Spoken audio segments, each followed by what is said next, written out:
Morning. The topic this morning is the sociology of race in the United States.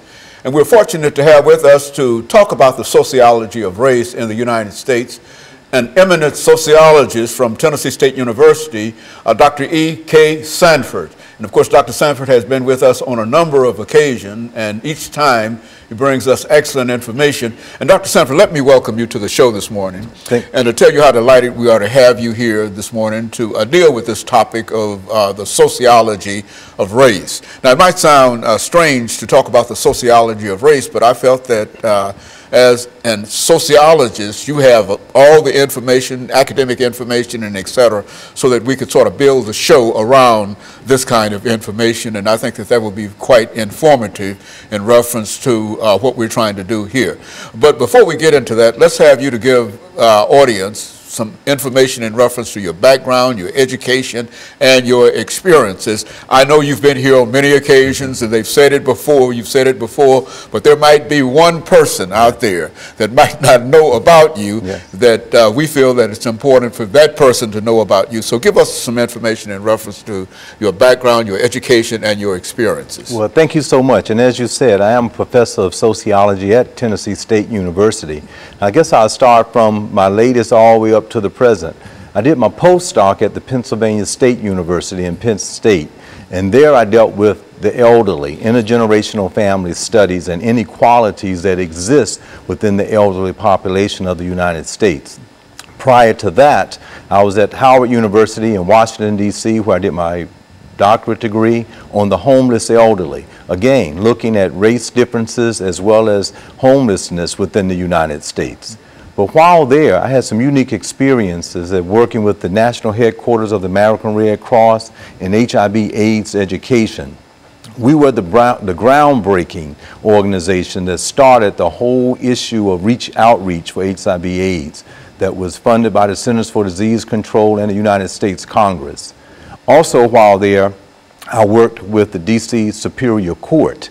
In that capacity, we dealt with mediation within the court system. I also worked with the American Association of Black Law Enforcement Executives, dealing with incarceration rates here in the United States and victims assistance.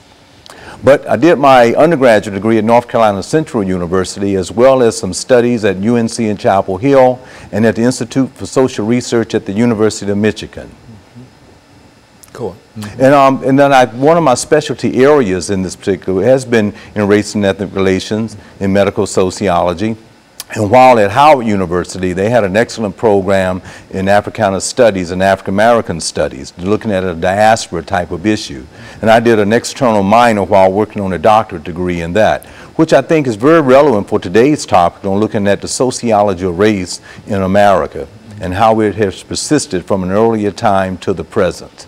And so I think that we've got some excellent information, and you've got the best experience to really talk about the sociology of race in America. What would you say in reference to making a statement that would sort of bring into view your basic information that you're going to deliver to us today? Give us sort of a capsule of what you wish to bring to us this morning. Absolutely. I think race, what I would like to view an audience to understand, is a very complex issue, and it's totally ingrained in the very fabric of the American culture. And when I say culture, I'm talking about that complex whole that includes knowledge, traditions, values, and that's passed down from one generation to the next generation. So with that said, it's important to understand how race actually came about, how it was constructed here in America from 1619 to 2016.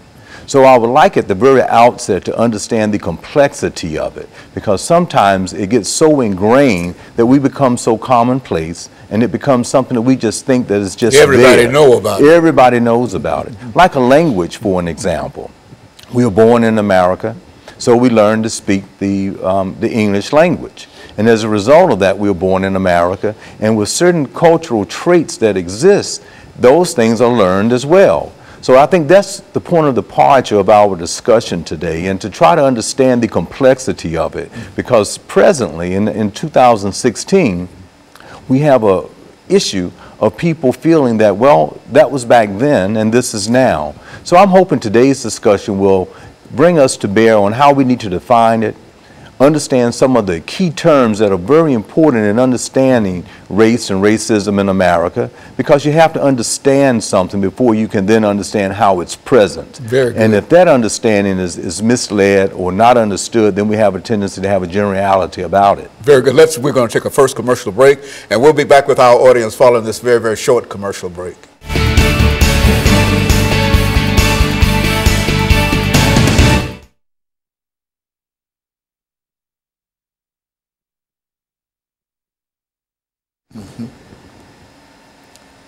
And so what I'll do, I'll just introduce the show again, and you do just as you did this time, just take it on.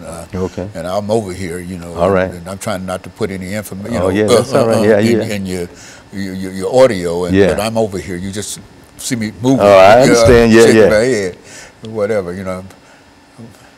Well, that's excellent. Yeah, that's what we want to start doing. That gives us.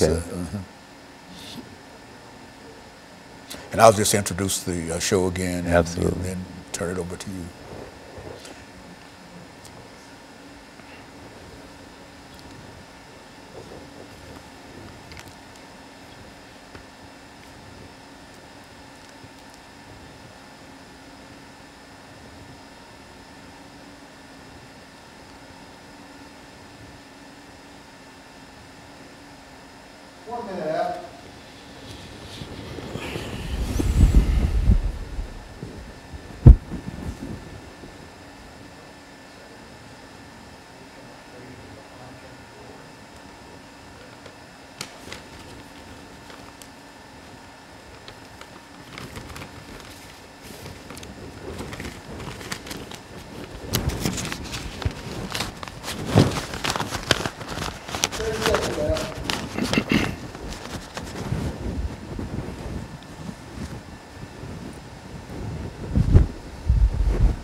Thank you, and welcome back to the second segment of the show for today.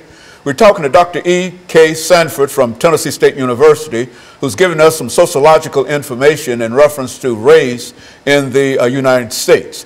Dr. Sanford, let's see if we can pick up where we left off during that first commercial break by giving you an opportunity to further elaborate in a real sense upon some of the things that you feel to be important dealing with the issue of race in the United States. Well, thank you very much again.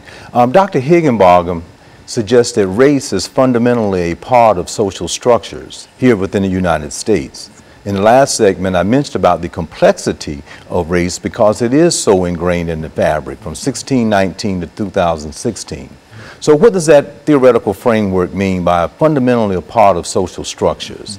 If we think of the 10 major institutions that make up the society, such as family, such as economics, such as education, such as medicine, such as the government and politics, entertainment, mass media, law, all of those types of characteristics that make up the society, Higginbotham would suggest was ingrained in a very racist way toward African Americans and other ethnic groups in America, and that it still persists as we think about how culture is defined as something that is passed down from one generation to the next generation to the present time here in 2016 and ahead.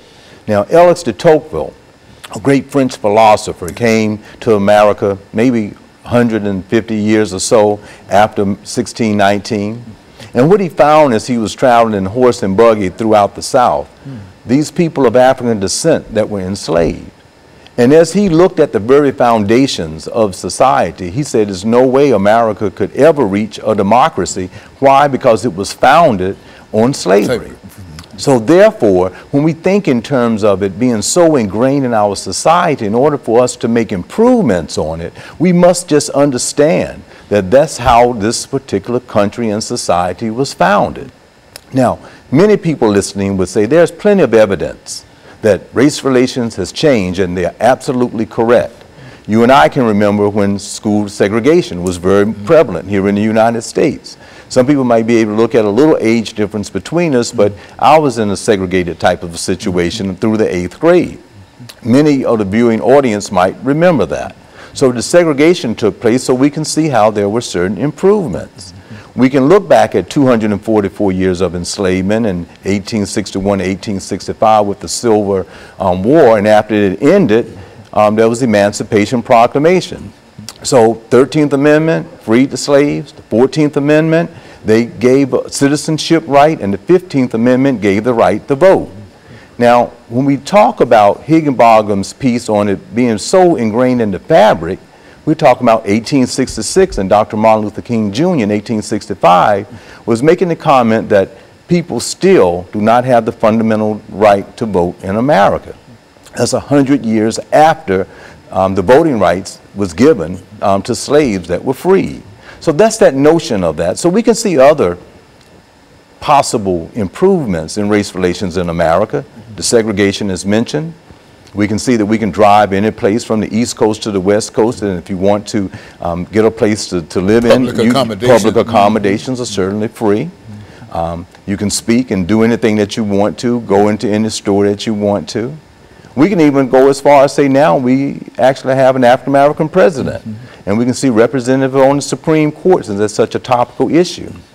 So there have been improvements. However, as we look at those improvements, we can also look at these disparities that I mentioned from my postdoc training through my PhD that are still very present, such as incarceration rates that you and I have talked about on the show many a times. Those disparities, if you look at Dr. McIntosh's piece, after slavery, that so many people of African descent were incarcerated.